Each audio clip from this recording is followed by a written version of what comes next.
Hey sellers, welcome back. So we have an unboxing for you today, and it's going to be Le Franc Tireur LFT number 14. This is where they magazine where they revisit the Italians and give us new counters for them to supplement the official ones, as well as your usual LFT scenarios. And there's going to be a couple of articles. So let's break this down into its components, and we'll get into it. All right, so we're looking at a Le Franc Tireur number 14. This one I got from Tadenac Games in Nova Scotia, so Canadian company that does order. Actually, I got this from Caslow in Fredericton for 2023. My son that's where he picked it up.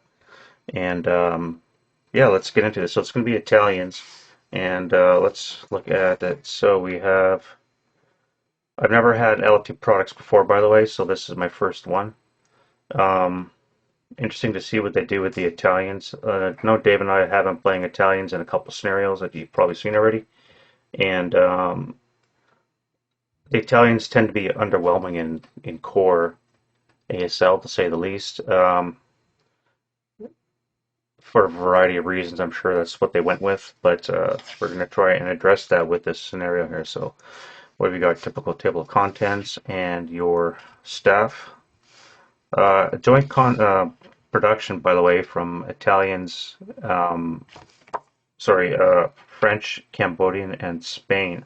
So I guess some of these guys are spread all over the place and working together to produce these products. So I've been hearing a lot of good things about LFT.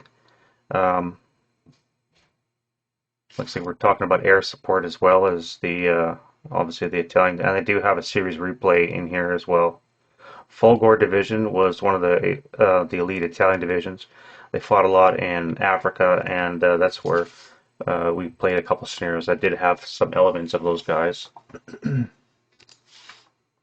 right, interesting article. Advancing Fire, I guess, is going to be a staple where they try and address what they see as some shortfalls in historical simulation.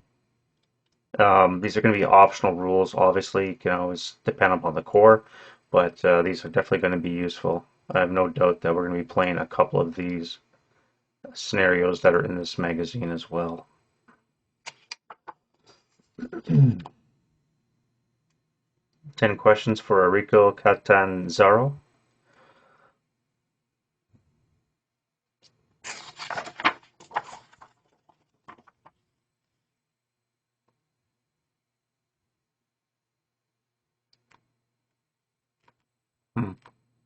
Not sure who that is. Never heard the name before, so obviously an ASL player. Back in '87 he started with ASL, or a squad leader, excuse me, just like I did as well. Actually around the same time, '87, '86.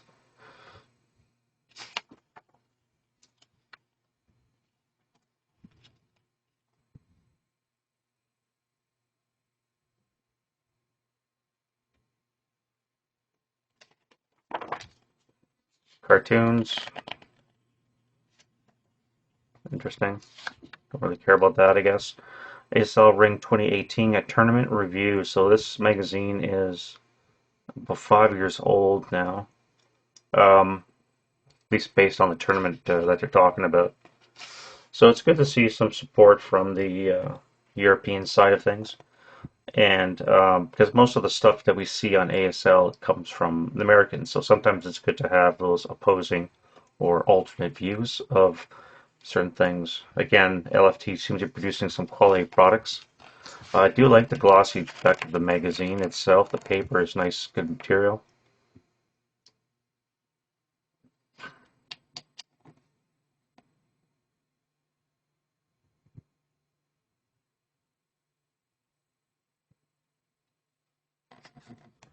Club ASL for Paris. Nice. They have 10 games playing at a time sometimes on their busier days. What's the gathering point, right? French Association of ASLers. Nice. That's a good idea. Here we have Bulgarian Armor 44.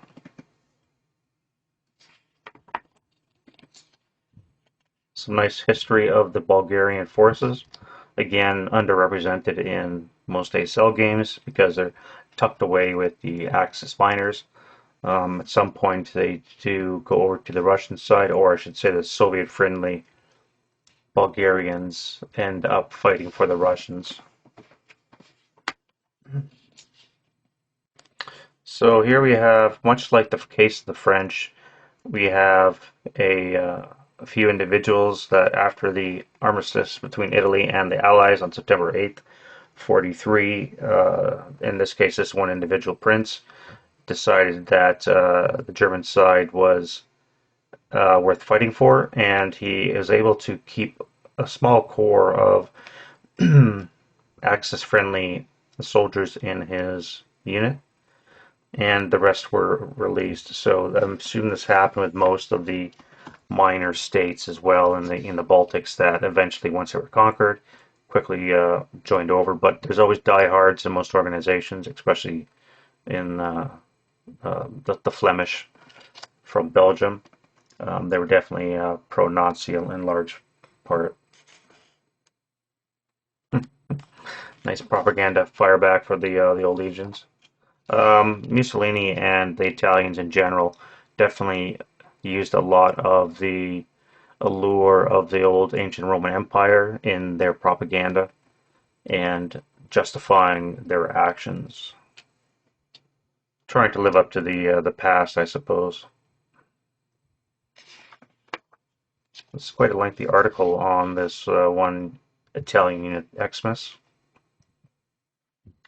All right, so then we have an article on lightning strikes. This is the Fulgor parachute division that I was talking about. Um, again, one of their more famous Italian divisions and one of their more elite ones, which when you look at the counters that come with core ASL 337s, not or 437s are not exactly necessarily, I think, representative of the elite troops that you could use.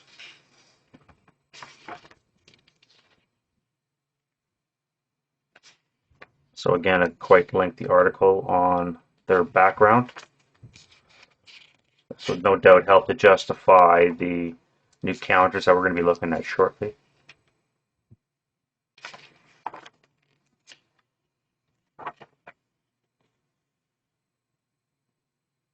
Right, so this is the El Alamein battle, I guess, El Halfa, where the Fulgor was involved in, including a couple of small operations.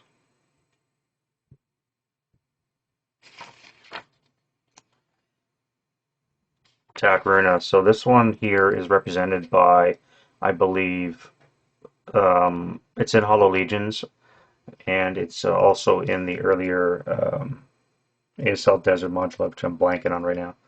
Takruna was that one mountain that was fortified and held by Italians with a couple of Germans, and the Mari battalion assaulted the hill and successfully took it in the course of a night. They subsequently lost it, counterattacked, and quickly regained the top.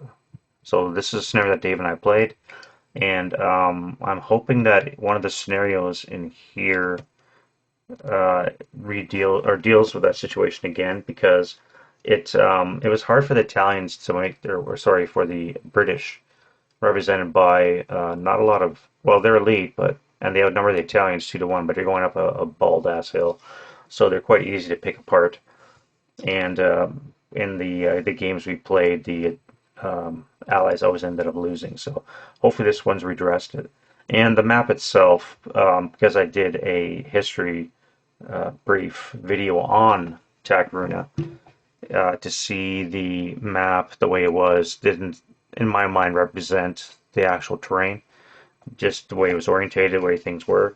So again, hopefully one of the scenarios will address that in here.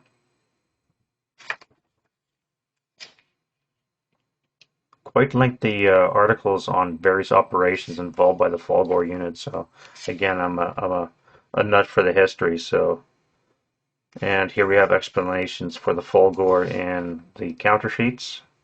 So they're giving them 548s, 537s, step down, I suppose. You've also got 448s for the regular troops. So it gives them a little bit more oomph. Crews as well. I believe they're 227s in the regular ASL core, and here they bumped up the morale by 1. Yeah, the morale for the Italians was always something that has to be considered when you're playing them. I don't know if the broke morale is stays at 7 for the units, or 8 in this case, or whether it's reduced by 1 as in the core. And Fulgur units do not apply the +3 on the heat of battle roll, which is crazy modifier to your dice roll. You're almost guaranteeing you're going to have Berserk or Surrender Italians.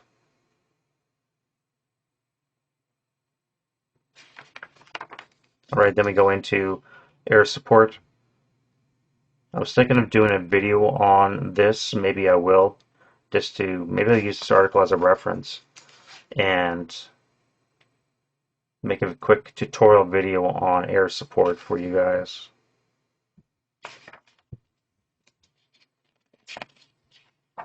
So I won't get into this right now because I'm probably going to cover this in a video. Yeah, definitely going to use this as a reference just because it goes into a lot of depth on air support. So you're looking at 3,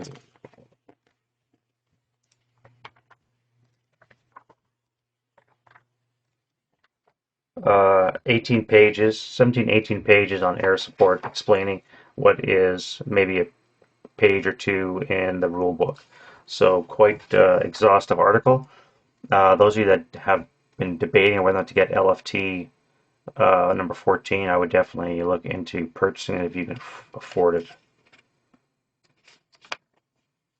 Alright, so now we talk about ASL depiction of the Italian army in Hollow Legions. Yeah, again, the Italians were hard to play because the morale is relatively shite. And once they broke, it's very hard to bring them back, as I'm finding out now when I'm doing the Kasserine Pass battle that Dave and I are playing. Once broken, even non-DM, you're looking at a 6 morale. So you're definitely going to need a neg leader of some kind to increase your chances of rallying. Yeah, again, basically Paolo's point of view is that the Italians are not well treated, almost like an afterthought, kind of like the early French, and the French now have that new core module which expands their capabilities. Same with the Italians. It was definitely not something to focus on. They have a bit of a reputation, let's say, much like the French did in World War II, probably undeserved in large part. And sometimes that interpretation of the way they acted is used to justify the rules. So it's good to see them Italians being addressed. So here we have more information on Italy, and it kind of goes through the various types of attacks, weaponry that they were using, and major campaigns as well.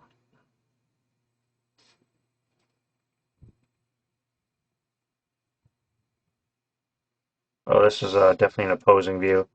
The author thinks that a good representation of the standard Italians in the core module. So,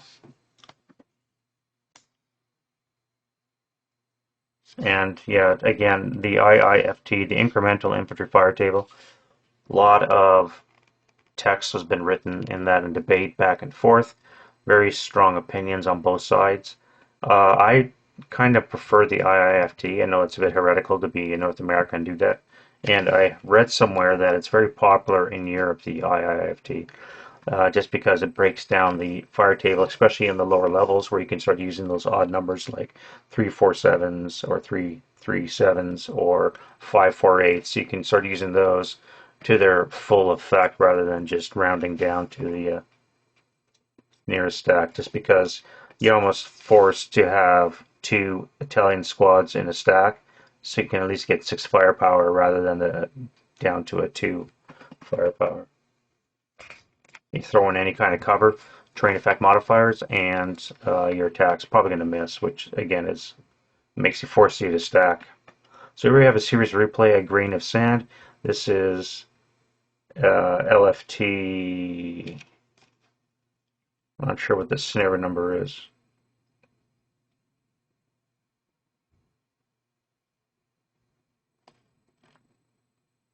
FT 214, a grain of sand. Again, I have no other LFT products besides this magazine and number 15, so I have no idea. But much like the ASL magazines in the past, they have their series replays. So if you want to follow along, use the units to set up. Yeah, this is a great, it's not quite a tutorial, but if you want to work through the pieces yourself as they talk about their actions, you might be able to learn some tidbits of information.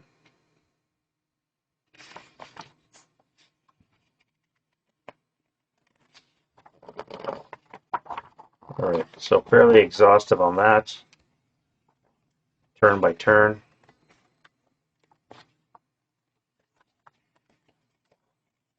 There's a lot of counters to be had there. Good old Vassal. To get away with that, you can't do really well. It's harder to do that when you're actually using counters, especially when you start getting into the urban battles like Valley Guards and Red Barricades. Alright, so more information on some various Osprey books about the Italians, and 3 good books you can read if you're interested in the Italians themselves, and then more advertising on the back. Not a lot of advertising, so there's the Ritter Creed one at the back, and then there was, I believe, one here. Yeah. So not a lot of advertisement for your money. Again, fairly expensive magazine, but if you want, in case number 14, more in-depth view of the Italians, definitely worth picking up. Alright, that's enough of that. Let's get to the counters. So we have 2 counter sheets. Looks to be the full Italian order of battle. Again, these are going to be used primarily to represent the Fulgor division. They are definitely going to be optional, and therefore it's up to you and your opponent to agree on whether or not to use them. I think a lot of players are probably going to go with that step. So we have the 548 elites. We have 537 elites, which I assume are the step down from the 548. And then we have 448s and 447s to the sames.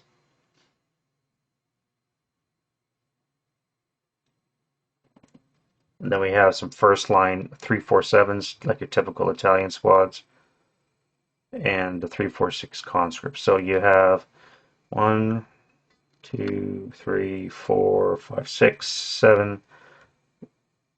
7 squad types to increase the Italians, which typically only have, I believe, 3. So yeah, definitely play with these counters if you get a chance to. As you can see, the artwork is quite detailed and it's color. Alright, hopefully it stays in focus this time.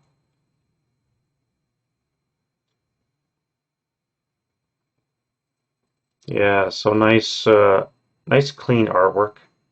And here we have the back.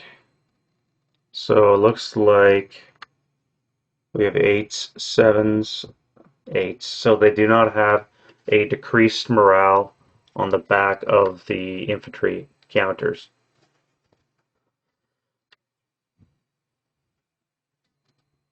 Again, nice clean artwork. Alright, here we have Italian support weapons and crews. Again, we have the 228s and some more 227s if you wish. Probably represented here because if you want to use the regular Italians from LFT, you can use same models for your crews as well. We have our leadership, and then we have a whole lot of air support, which probably goes along nicely with the rules that they introduce or discuss, clarify in the magazine. Most nationalities are here, so you got Americans, you have British, French. All right, let's get through the scenarios now. I'm going to block off the orders of battles so that you actually have to buy the magazine if you want to play these scenarios. Alright, so first we have Blue Hell at PA Abreeze. Looks to be using one of those double boards, which I do not have any of that, so that's going to have to be a Vassal print job. Fairly large victory conditions. This is Italians versus French. June of 40. We have Damsels in Distress next. Looks to be Allied miners and partisans fighting on Italians. Interesting. Very interesting. Of course, we have Greece here in 40, so Italy was involved in the Balkans to a degree. Most of their actions did happen in Africa, and I'm sure this is really going to cover a lot of Ethiopian versus Italian battles as well.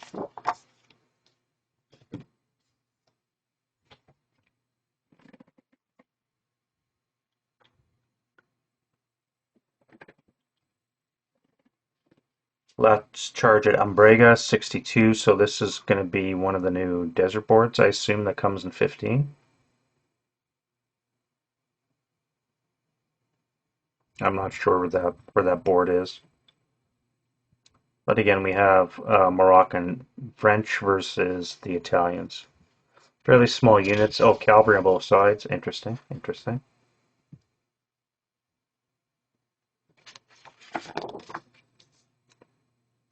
This is a battle in Somalia. Here we have British versus the Italians.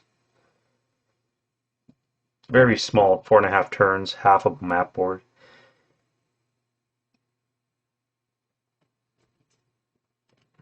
Small unit mix as well. So out of the 5 scenarios we looked at so far, three to 5, not a lot of units quantity wise. So it should be nice short games, which seem to be really popular these days. It takes a lot of effort to play the new larger ones sometimes, especially with setup and such. And when you spend a lot of time setting up a game, and then by turn 2 you can see the way it's going to end up, it's kind of defeating. So seeing a lot of small turn scenarios, almost tournament style, which is probably what a lot of these were, then just makes it that much more interesting.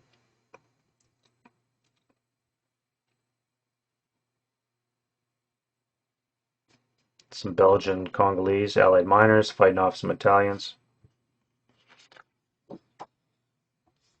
Once more into the breach, uses 2 desert boards. This is one of the larger ones, 8 turns. We've got 16 British squads plus armor versus 15 Italian squads, augmented by some German 468s with armor on both sides. So this one might not be too bad. And it has air support for the British as well. So maybe we can try this one, Dave.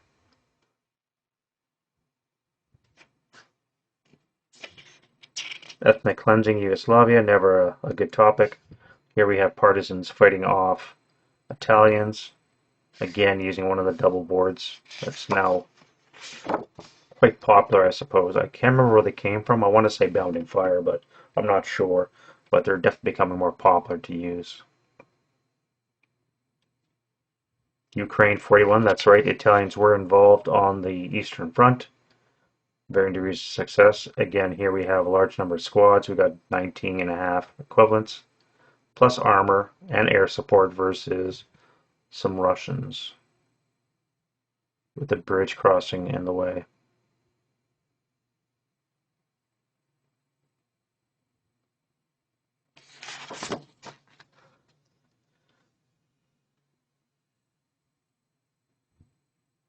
French Foreign Legion versus Italians, 42. Here we have more French versus Italians, and Germans thrown in for the mix. Now here we have 2 probably linked scenarios for Commando Beach, south of Pacino, Sicily. Right, so this is the Special Service Brigade, British units, and Looks like they're attacking some Italian coastal positions. Again, because the coastal units were really poorly trained from my research, 346s is probably on order for those guys.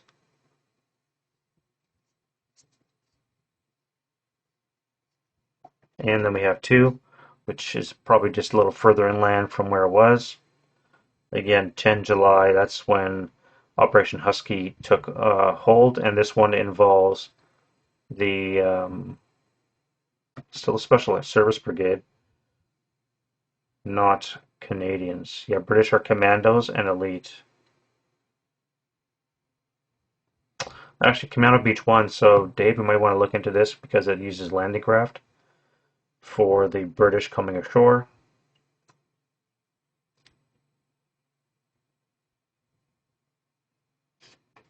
Yeah.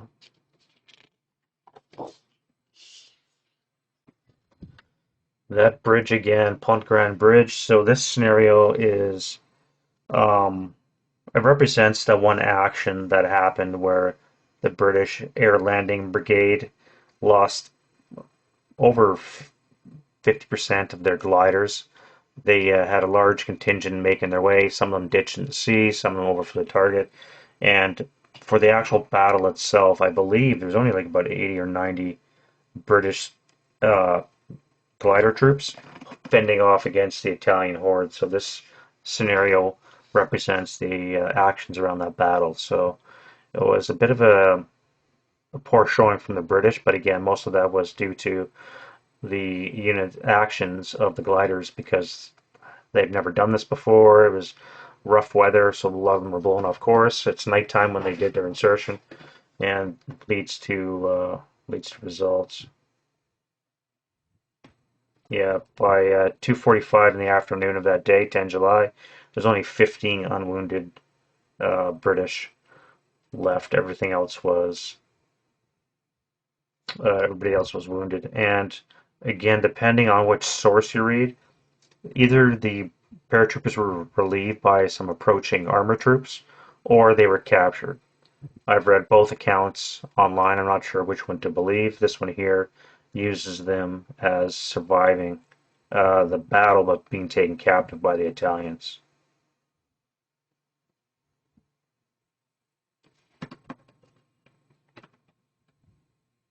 Another Sicily action in 10 July. Here we have British and Americans versus 25 Italian squads. Most of them are 346 coastal.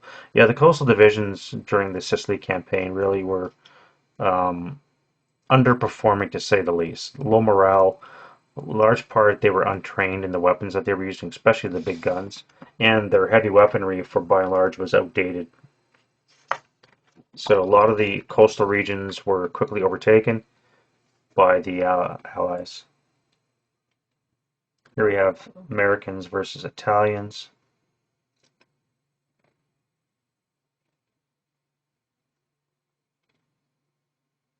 And then we go into the Asian theater. Here we have Japanese versus Italians, September 43. So these must have been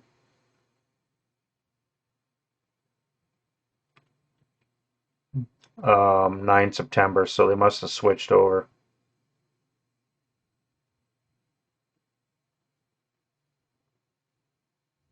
Right, right. So using the pretext that they had surrendered, and because the Japanese were covetous of the area that the Italians were holding, the Japanese decided to attack. So that's an interesting choice for a scenario. Again, we have landing craft, and the Italians have fortifications and a couple of armored cars.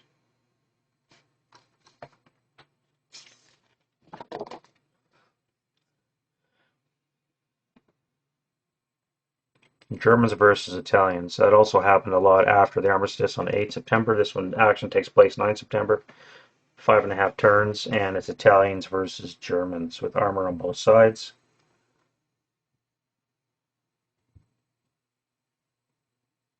Albania 43. I assume all the desert snares are going to be in LFT 15, which I'm going to do a video on shortly. So they don't have a lot of space reserved for the Desert Campaign, and obviously for good reason. So here we have Allied Italians and partisans versus Germans with some Italian militia units. Interesting. It's a good mix of all kinds of units, so I like to see those. Here we have the Italian, um, or sorry, Bulgarians versus Germans. Hmm. Winter's Fury, Italy 44, Americans versus Germans, and some Axis-friendly Italians.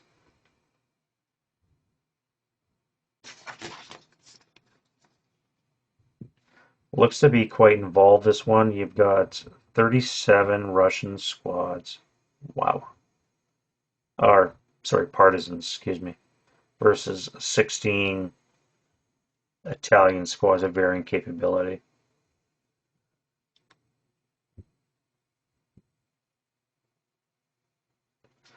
Wow. All right, and then a couple more to go. So here we have Germans versus Americans in 45. Fratelli is Germans and Italians versus Allied Italians. A little bit of brother on brother combat, which is never a good thing. Axis and Allies uses three half boards and one of the new 3B boards, which is, I believe, just a variation of the terrain. Again, I'm not sure where those are produced, so this might have to be a vassal game.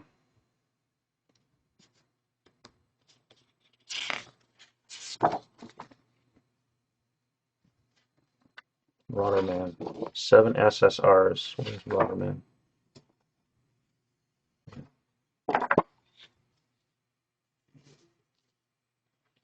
Here we have SS using the black counters, I guess. Those of you that have the original bridge too far, you can use them if you so choose. Or if you have one of the third-party ones where they reproduce the black counters, I guess you can knock yourself out. Here we have Paper Tigers. Italy, April 45. Fairly dense. You've got 2 city boards. All right, so we have a Radio Xmas as well. This is that Italian Xmas unit, which again were Axis-friendly Italians fighting off Americans with some partisans. And there we have it. So LFT number 14. Again, more in-depth information on the Italians. Really lengthy article on air support, 18 pages I think I counted. And then a plethora of scenarios featuring Italians facing all kinds from Allied miners, partisans, Americans, Russians. So yeah, there's a lot of meat in this magazine. Again, the price was redonkulous, but that's, I guess, the way things are. Um, Here in Canada, they're selling I want to say this one was 95 bucks Canadian. So luckily my son was able to pick them up in person, avoid shipping costs, customs, although the rest of it. So glad to see we had a Canadian seller, Tadenac Games in Nova Scotia. Again, very handy magazine. So that's enough for this video, and we'll see you guys in the next one when I do LFT number 15. See you later.